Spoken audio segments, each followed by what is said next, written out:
Hello, and welcome to the Love Your Work Life podcast. I'm your host, Elissa Shuck. Whether you're going for that next promotion, looking for a job, or making a career pivot, I'll teach you how to navigate it all so you can have the career you want.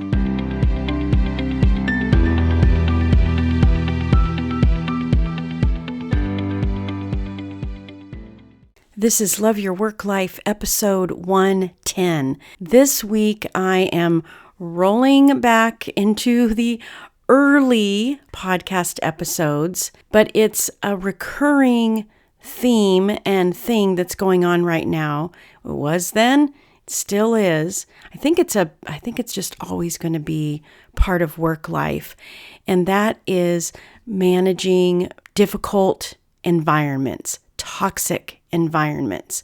I always tell my clients that there is nothing they can say that is going to shock or surprise me about work life, because I've worked in toxic places, I've been laid off 3 times, I've made a number of pivots, both in role and industry. It sounds rough, and there were some rough times in there. Don't get me wrong. But the timeless things that I walk you through in this episode have served me so well in navigating all of those ups and downs. And I know these are going to be tools that work for you as well. So listen in on how to manage a toxic workplace. Depending on when you're listening to this, you know about the effects of the COVID-19 pandemic. And since it first started, my overriding perspective, what I tried to do throughout, was be curious. Because there's certainly some very tragic things that have happened as a result. For myself as a career coach and business person and someone who really loves business and loves people, I've tried to stay curious because of the disruptions that happen and are currently happening in the workforce as a result. A lot of stuff has gotten uncovered. And in a way, it's a good thing, right? Because when something gets exposed to the light, then it can be cleaned up. Doesn't mean the cleanup is going to be easy. But if we don't acknowledge there's a problem, then there's really nothing we can do about it. What I want to talk about today is toxic work environments. What I've seen happen many times in conversations and in my work with clients over this last year is that people are no longer willing to put up with a toxic environment. Sometimes, if you're early in your career, you think that that just comes along with work, right? Like there's going to be difficult personalities and there's going to be challenges and that's all just normal. And there's certainly going to be difficult personalities and work isn't always going to be fun. But there's a difference between challenges and working through difficulties than toxic environments. So I want to refer you, and this will be in the show notes, to a couple of articles that I posted on LinkedIn. One is about toxic environments, and the other one is about working with difficult people. So those will be great follow-ups for you. But for today, I want you to understand that you really do have a choice in the matter. Let's say that again. In a toxic environment, you do have a choice, because you can choose, and this is your superpower, you can choose what to think in any and every circumstance that you encounter. You can also choose to decide the meaning that you attach to anything that's happening to you. If you haven't read it already, I highly recommend Viktor Frankl's book, Man's Search for Meaning. It's rough, but it's powerful, and it really will give you some great insight into how you can take more control of your thinking and therefore your responses to circumstances and the meaning that you attach to circumstances. I also love the work of Brooke Castillo. She's my coach, and she really speaks to this idea that our thoughts really do create our feelings, and our feelings create our actions. She calls it the model. So I want you to think about how much control you actually do have in this situation. You may not be in a position to just quit and walk out the door. When I was in a highly toxic work environment back in my corporate career, I didn't have that choice either. Now, I did decide to look for another job while I was enduring this difficult, toxic environment. Ultimately, there was a restructure in the company, and I was let go as part of that restructure. And what's so fascinating is, as much as I really knew that that wasn't a situation I was going to be able to endure in the long term, getting let go was still painful. So remember, you have control. You have control of what you think. And if you can get out, if you can walk away, I want you to give yourself permission to do that, because ultimately that's going to be healthier for you, because once you're free and clear of that situation, then you'll be able to go to work on processing everything that happened to you, processing your feelings and thoughts that you have about that environment, about those situations. And that's going to put you on the road to seeing the possibilities and the options that you actually do have. If you're there and you don't have the ability to just walk away from it, then I definitely encourage you to get a trusted friend, get a mentor, get a career coach. If it's not me, find somebody, but find someone who can help you process all of the weird stuff that you're going to be thinking, because our brain is automatically going to look for reasons of why it's your fault. It's going to look for reasons why you could be doing something different to change that person or change that environment, when it actually may not be possible. You may have feelings of imposter syndrome or inadequacy simply because you're not being valued the way you should be in that environment. Everything from not being valued to, like what happened to me, which was literally having my work product ridiculed from a stage in front of hundreds of people.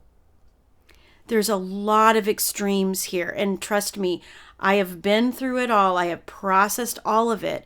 So I want to tell you that you are not alone in this situation. But I also want to encourage you to get real with your thoughts so that you can manage. Here's some practical ideas for you. Do what I call a doubt download. Just get all of those negative thoughts out of your brain onto a piece of paper. What this is going to do for you is it's going to help you see all those thoughts as a narrative on a piece of paper. So it'll help you release the drama that's going on in your brain. When you see it on a piece of paper, you can look at it much more objectively, and you can counter every one of those thoughts. The thoughts that are rolling around and tumbling around in there are really just default thinking. It's just your brain's normal way of managing an experience, of looking for reasons, of wanting to fit in, and, responses to fear and uncertainty. That's all just normal. So don't judge yourself for having those feelings.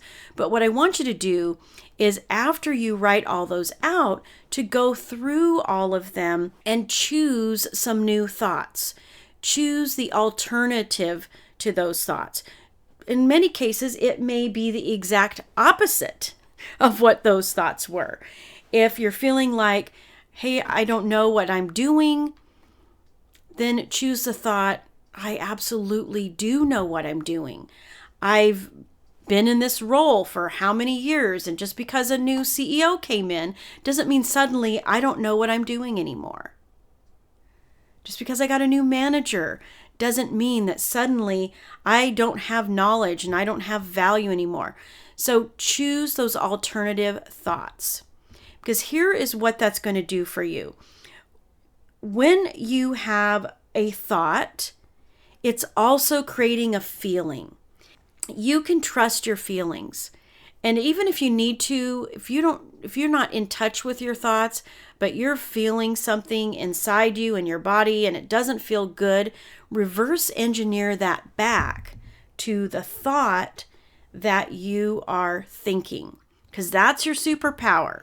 That's what you can control. You can choose your thoughts at any moment, at any time. Even if you're taking actions, if you are avoiding confrontation, if you are hiding from things, if you're not speaking up in meetings, look at those actions and think about the feeling that is driving that action, and then reverse engineer it back one more time to the thought that's creating that feeling. That's where your superpower is. If you are stuck in that environment and you need to look for a job while you're still there, that makes it even more important to manage these thoughts and feelings you're having on a regular basis. As you're managing those thoughts and feelings, if you're not doing a great job of it, then those things are infiltrating your job search. Those things are possibly preventing you from taking the kind of actions that you know you want to take and need to take to get out of that place. So it's really important to do the work of getting some help, finding somebody who can help you navigate all those feelings and process them properly. This isn't a one-time fix either. Let's talk about that. It's not a one-time fix. You might have to do a download of your thoughts multiple times a day because there's a lot going on. But do it. It will help you process. It'll help you understand that this is just a byproduct of a circumstance, that it has absolutely nothing to do with your value. You are worthy. You are valuable. You're intrinsically valuable. You don't need someone to tell you that you're valuable.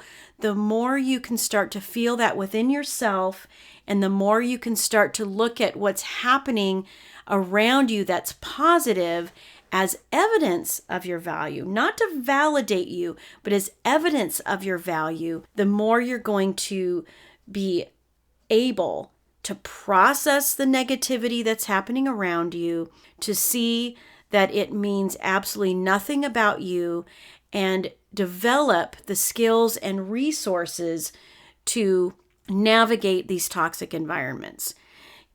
If the pandemic has taught us anything, it's that people are no longer willing to settle for something that isn't a great fit.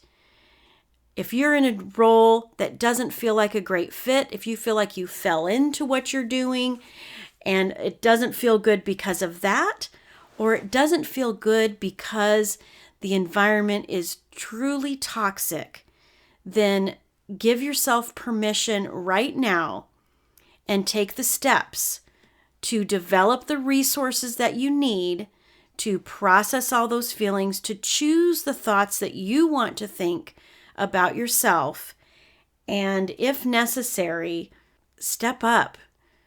Invest in yourself. You are worth it. You're worth any decision that you choose for you. And if you need help, I'm here for you. And just to close out, looking back at this episode, I found that there are still so many of those same narratives going on. This is, like I said at the beginning, probably not going to change on a societal level, on a work culture level, but you are allowed to be selfish. Be selfish enough not to put up with a toxic workplace any longer than you have to. And if you must stay, then put together a plan to manage it, to stay on top of what your value is, because it doesn't go away just because someone doesn't see it. All right, my friends, you know I love you, and I'll talk to you again soon. If you like this podcast, I invite you to visit the Love Your Work Life website at elissashuck-careercoach.com. On the site, you'll find all the information you need to work with me one-on-one, as well as get access to my courses, Job Search Field Guide, and The Art of Stellar Interviews. I can't wait to help. I look forward to seeing you there.